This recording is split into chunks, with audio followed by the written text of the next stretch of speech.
The automatic. Do I have to do anything to unmute this guy? You're good. Okay. Oh, yeah, you're right. It's lit up. All righty, let's go ahead and start. Call this meeting of the Dallas Planning Commission to order at 7:01 on Monday, the 28th of November, 2022. This is in effect a continuation of our last meeting, but we'll get to the details of that in a minute. Would you please call the roll, sir? David Shane, Here. John Swanson is excused. Andy Grow, Here. Tori Banford, Here. Carol Kowash is excused. Rich Spofford, Here. John Schulte. Here. We have a quorum. All righty. You have the minutes from our previous November meeting.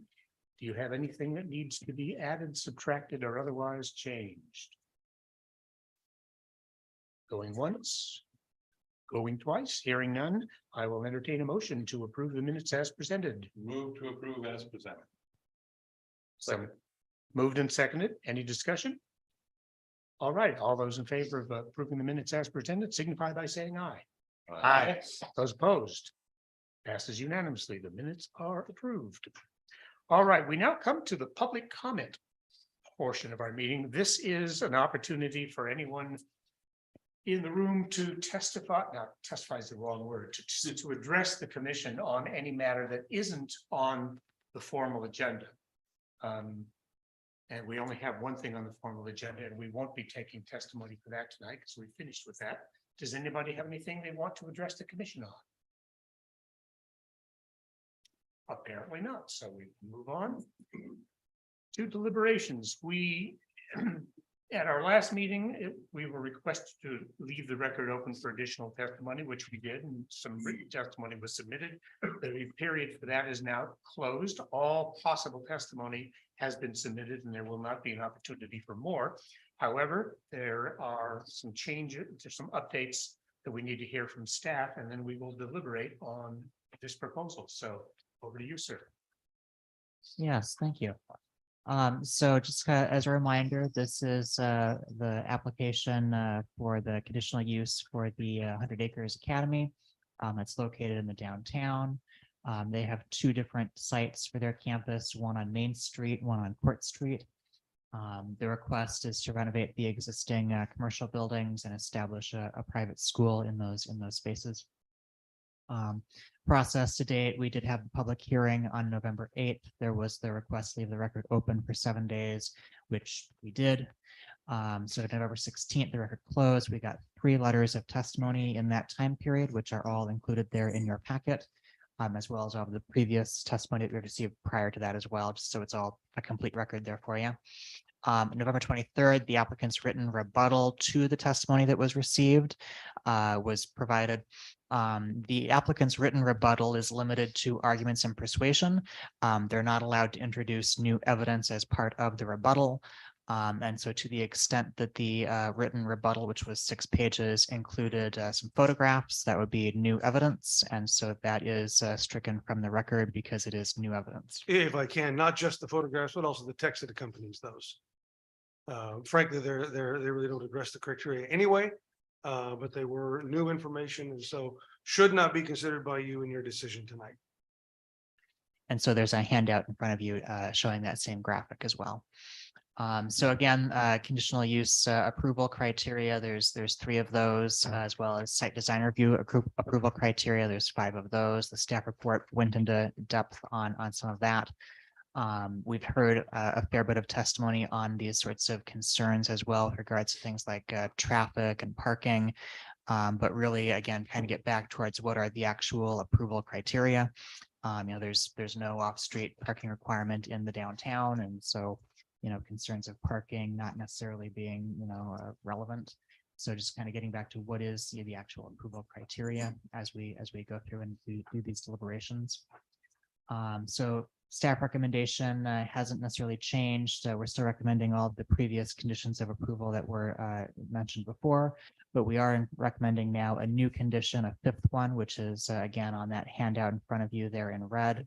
And this is specifically in response to the testimony at the hearing that there was purchasing of the adjacent parcel for use by the school Since that was not part of the original application and the noticing of that application, we want to make it very clear that that's not necessarily an approved part of the conditional use. And so this condition of approval limits it to occasional and incidental use, not regular kind of daily use that would require a modification of the conditional use approval if such approval is granted. Any questions? Could you go back 2 slides to the 5 requirements for the site design review? Yes. In our deliberations, a big question was whether a site plan was required for the conditional use. It wasn't included.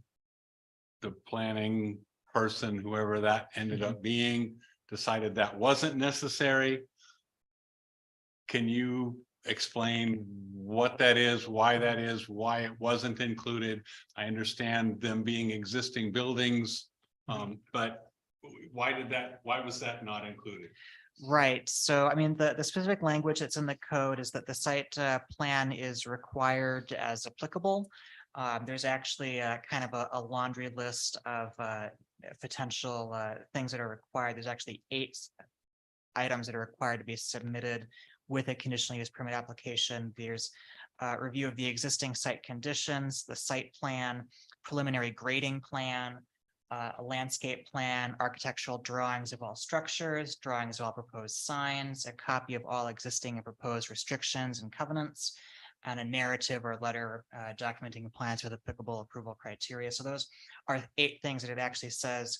An application for conditional use approval must include the following information as applicable. As applicable, And right? so because they're not doing a major change to the site, they're not building any new buildings, they're not building a new parking lot, they're not redoing all of the landscaping, it did not seem that that was applicable because there's not really changes to the point that it would be warranted.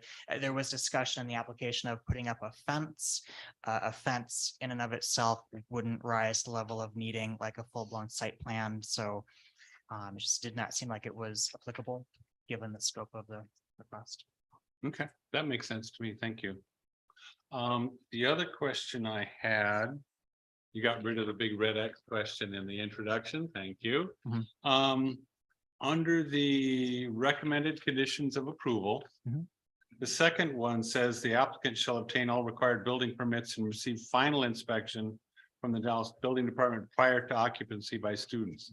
As I understand it, they are currently occupying at least one of the buildings and using it. Is that the one that isn't being modified, or what is this particular condition do to their operation?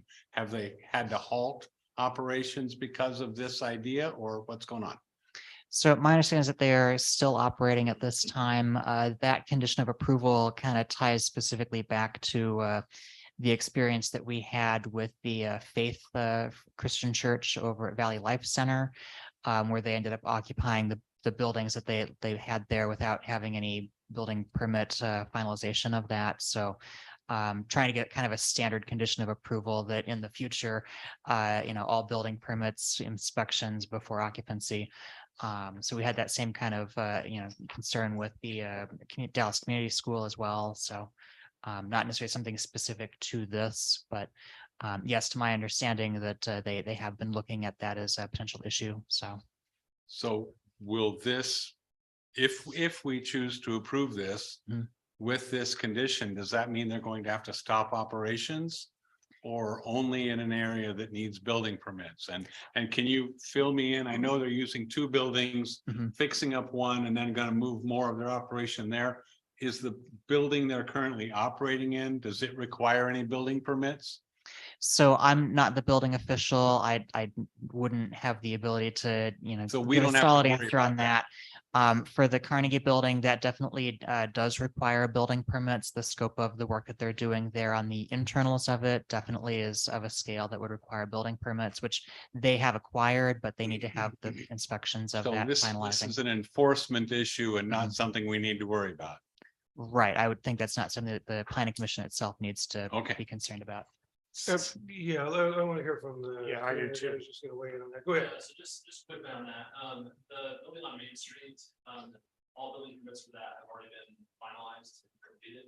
So there's no occupancy issue with that building. The Carnegie Building, which is the other building subject to this application, has current building permits that are outstanding and the work's being done. And so that condition would apply specifically to the Carnegie Building. Okay, If there was, a future building permit, like Chase said, in the Main Street building, this condition would apply to that. But right now, there's no. So this condition isn't putting them in immediate default of a condition of approval. got it. Thank Okay. you. But as Appreciate I that. understand everything that's just been said, before they can occupy the Carnegie Building, this has got to be satisfied. right? Yes. Or before they do anything to the current site that would otherwise require a building permit. Yeah, Okay, If we approve it. if you approve. Yeah. That's right. That is a condition of approval. Right. Got it. Okay. In the third one, this is just a nitpicky thing. It says bicycle parking for shall. Okay. I'm assuming it should be bicycle parking shall and the for should go away. Probably, yes. Okay, if I'm the one who proposes this, I will make that note. Strike Please do. word four. The fifth condition as presented talks about only being able to use things occasionally or, It's whatever. Yep. The one issue that came up before was they talked about using the parking area behind as a potential play area and cordoning that off in some way. I assume that is part of this permit and part of this property, or does the conditional use only apply to the interiors of the building? So the conditional use would only apply to the two specific properties that were subject to the application. So it's the Carnegie Building. I can back up to that slide. So there's the Carnegie Building that was, and the property that's attached to that. And then the Main Street Building and the property that's attached to that. So the majority of the parking lot that's kind of behind that Main Street area is a separate piece of property. Yes, it's under common ownership, but it was not part of the notices that went out. The notice is part of your Okay. packet there. And so. Yeah, so if they want to make that a regular part of the program, the school program, they have recess out They there would on it. need to come. They in, would need to come back with re-notify a and- conditional use application for that extra Okay. parcel. Okay, thank you for clearing that up. And then they had talked about purchasing another Yeah, same thing. something else, and that would be require that as well. These conditional use approvals, if you approve them, would only apply to the specific building sites. Just the buildings Yeah. themselves. Yeah. And Okay. to the extent that there's any apron or something that, but not to the parking Right, area okay. behind, that's a different parcel. Yeah, I just Yep. wanted to make sure that it was either a contiguous Yeah. part of the properties we were considering, Mhm. or it was separate. So thank you for clarifying. That's all the questions that I had. I have a quick follow-up on the last one. On condition 5, the new condition. Excuse me. Occasional and incidental use, that's kind of nebulous. How does that play out in practice? How should I say this? How far could they push the envelope before somebody would have to say, halt? Well, ultimately, that's an enforcement call. I mean, clearly, daily use would violate this condition. And really and truly, the signal here is that,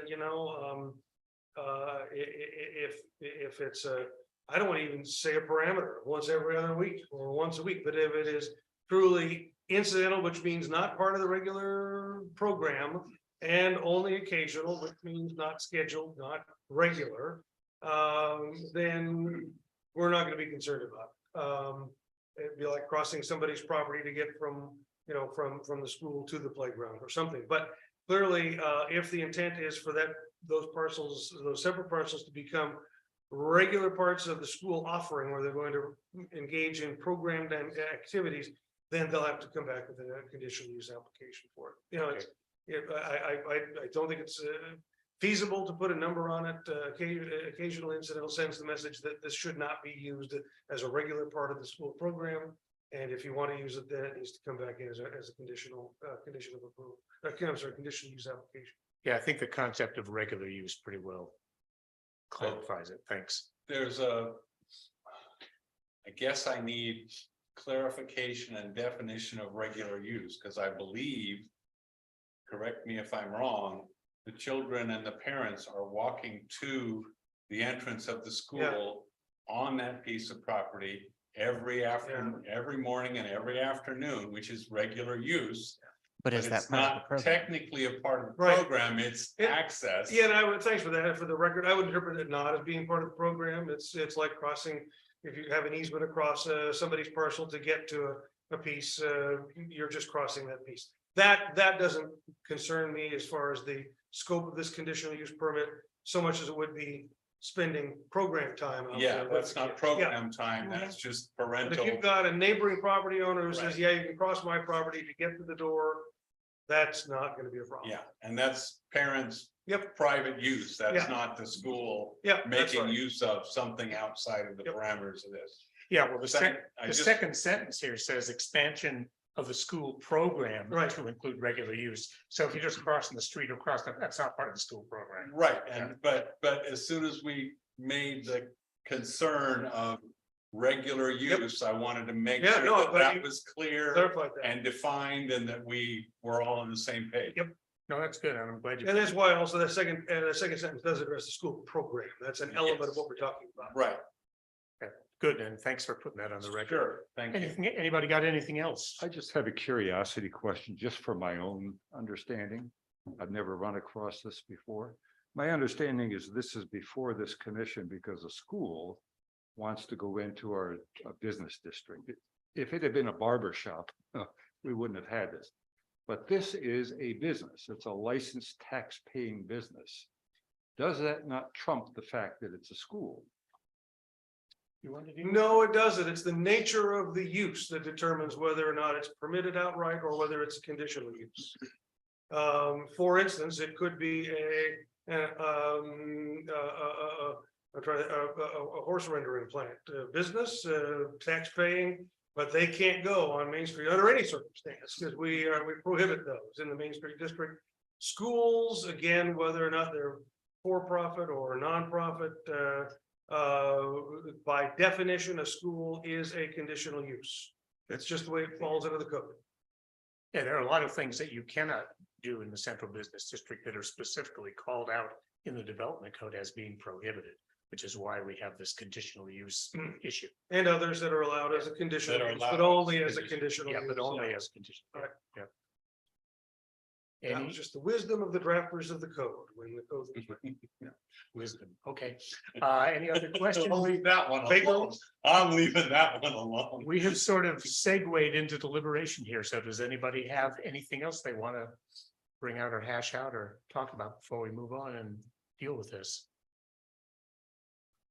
In that case, since you sort of halfway volunteered, would you like to propose the motion? First thing I'd like to just make a little statement after looking at all this and listening to all the testimony and all the written stuff that we've gotten. While I very much appreciate people citing code as they're required to, which we ask for and don't always get, when people are concerned with things. My feeling is that, even though code was cited for traffic or safety or whatever, it seemed like what it came down to for me was the safety of the children. And largely them getting there back and forth and parking and everything else. And I think, and for me, that's the discretion and the responsibility of the parents who choose to bring their children to this school, as the applicant pointed out in her rebuttal, and I agree with that. So I really appreciate people doing their homework and trying to come up with reasons that I could say would forego being able to approve this, but I'm satisfied with what we've got in front of us. And I would move to approve the application with the minor change of removing 4 on item 3 of the conditions of approval. And so moved. I second. Moved and seconded to approve the proposal with the slight wording change to condition 3 and the addition of condition 5. Is that what we're saying? Okay, Correct. yes, sir. Thank you. And may I, for the record, just confirm that the motion acknowledges that there are 2 parcels here and that in proposing the motion, you are making a finding that both parcels meet the applicable criteria for the approval of the requested conditional use. Yes, Okay, and with emphasis on the fifth condition of requiring that any Expansion. expansion or changes from what was originally proposed require that to come, I'm assuming, before us Yeah, as the yeah. procedure Mhm. to modify this conditional use. Yes, And I agree. John, you agreeable with that? That Yes. this is your second supports the findings as to each parcel. Okay. Yes. All right, thanks. Okay, any other comments? I have one, but it's more about procedure than substance, so I'm gonna reserve it until after we voted, because it doesn't really affect the decision we're making. But I do have something I want to put on the record about the way the procedure's been handled. So anything else that we need to discuss before we vote? We have a motion before us. Any last minute discussion? All right, would you call the roll, please? David Shane, Yes. Andy Grow, Yes. Tori Banford, Yes. Rich Spofford, Yes. John Passes Schulte. unanimously. Yes. Give Oh. John a chance. All right, the motion passes unanimously. An order reflecting commission's decision tonight will be mailed to the applicant and all participants of record within 10 business days. And that will include the information on the right to appeal. Yes, it certainly will. The one comment I want to make is that this school began operating before we actually got to this point in the procedure. This is by my count, the third time in the last 2 years that we've been presented with an after the fact request for approval where something's already been done and they've come to us and say, would you please rubber stamp this now that we've already done it? And I think in 2 cases, we've said yes, okay. In the third case, we said no. But that's not the way the procedure is designed to work. Coming in and saying, look, we've done it. Would you please approve it? You know, it's awkward. It puts us in a somewhat questionable position procedurally. And since it's happened 3 times in the last 2 years, it's approaching the level of not a fluke, but a potential pattern. System's not designed to work that way, and there are good reasons why. So I would like for the staff, as we go down the road, to do whatever has to be done to close that crack that these things are slipping through. And that is all I can say on the matter. May I Go right ahead. add to that with part of the rebuttal was that they had gotten a $20,000 grant to put in so their intention to be a school in this location was obviously dealt with by somebody. And how they got all the way through that without them knowing that there was supposed to be a conditional use.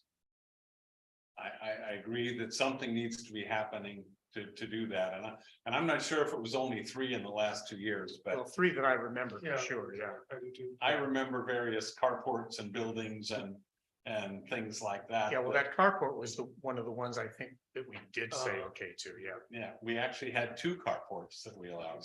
But it's not supposed to work that way, and Yes. it shouldn't. One of them, yes. Yeah, one of them did, one of them didn't, but And David, can I speak to that? yes, please. I'll speak to myself. Get it on the.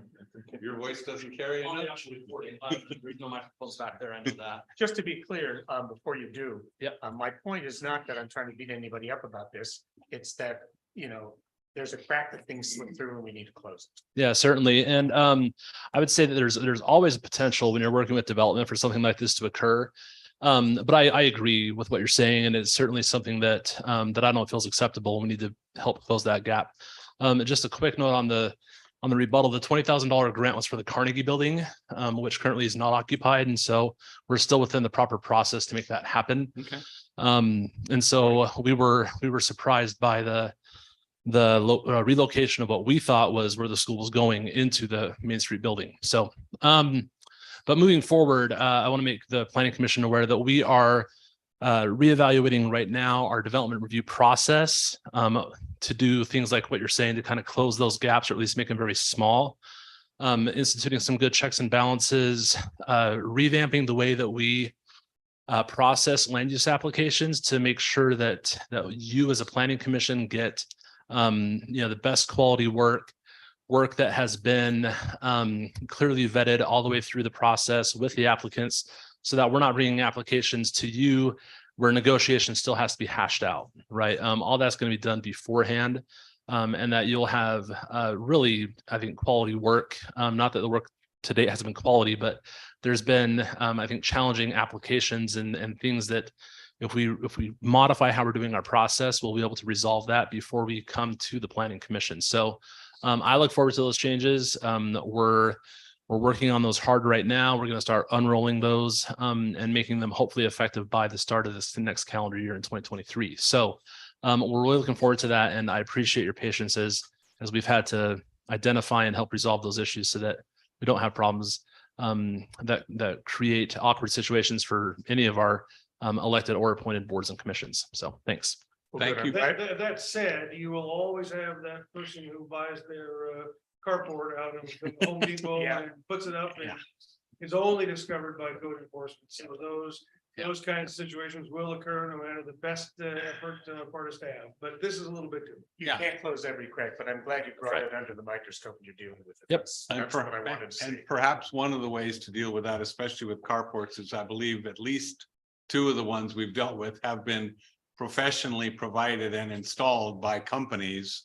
And at the very least, we might want to send a letter to those types of businesses, at least the ones locally, to remind them that those require permits Right. and permits prior to when they're thinking of installing it And or having sold it. bigger picture, some of these things are being caught by code enforcement sort of after the fact. Well, yeah, what we Wayne have was just different- saying, yeah. We have different code enforcement resources now. So we have more staff who are doing that, doing it more aggressively than they were during the pandemic. So it would make sense that some of the things that slipped through the cracks before might now be, discovered. So hopefully that will also bring some of that activity to a halt as Yeah. well. Yeah, and working with our economic and community development director, Charlie Mitchell, we've strategized different ways that we can proactively reach out to the building community, the real estate agents and their associations, contractors and just others to really let them know, hey, here's the rules, here's what you have to do, here's our process. The more that we can help educate people out in the community, I think the less that you have issues like this. And, on the land use side, it's less common than it is on the building side. I can't tell you how many permits we issue after the fact. It's a lot where we have to tear up, people's floors and their walls to be able to see what work was done behind them. And so unfortunately, it's a common practice and some people like to, without pointing any fingers at anyone, because I can't even do that today. But some contractors like to see, how far they can push the envelope without getting those permits. And it slows down the process, slows down their business. And I certainly understand that. But we as a government have processes in place to protect the safety of our citizenry, as well as go through the engagement processes required by the state. So we're trying our best. We know there's more we can do, and we're going to be proactively approaching those conversations so that we can do it in the right way. I think everyone understands that perfection is not attainable. You want to get as close as you can get. Yeah, if you wanted perfection, you shouldn't have hired me. Yeah. Yeah, and All right. first off, thank you for clarifying about the two different buildings, because that makes perfect sense. You were as surprised as everybody was. And having been a person who used to be ignorant of the planning, even the concept of planning rules, and having several conversations with people who have never even heard of planning and why can't I do that on my own property? It's a question of a very common ignorance, and hopefully we catch things if we can educate more, but most of the time I think we're lucky that we only have this many. So that's all I have to say. All righty. Any member of the commission or staff have anything else we want to talk about before we all go home? Are you going to be here at the next meeting? I am not. I will be out of town for the next meeting. John's going to have to run it. Then I understand, I believe you got elected to the city council. I Is that believe you correct? are correct. Yes. Okay, So I will be spending a lot more time actually, I'll be spending more time in this building next year than I did this year, quite a bit more. yeah. Yeah. Well, hopefully we won't make it so many things get referred to you guys that we can't take care of ourselves, but you never know. But I just want to express my appreciation for you and your time, and I will miss having you here. I'm sure things are going to go just fine after that. But I wouldn't want you to get away without being able to say huzzah and thank you for being here and good luck and Godspeed. Well, that's very kind. Thank you for that. And I'll just echo it back at you. As I think I said last time this subject came up, I am gonna miss working with you guys because it's a job that I really love doing. And like, I agreed to switch jobs for all the reasons that I needn't rehash. But I know, and I know I'm leaving you guys in real good hands, so. Keep up the good work. I'm sure we'll bump into each other from time to time. We say congratulations, I think. I think congratulations are in order. Yeah, I think so. All righty. Anything else? We are done. Thank you, folks. Thank you very much. Would you pass that over to Ben in that direction?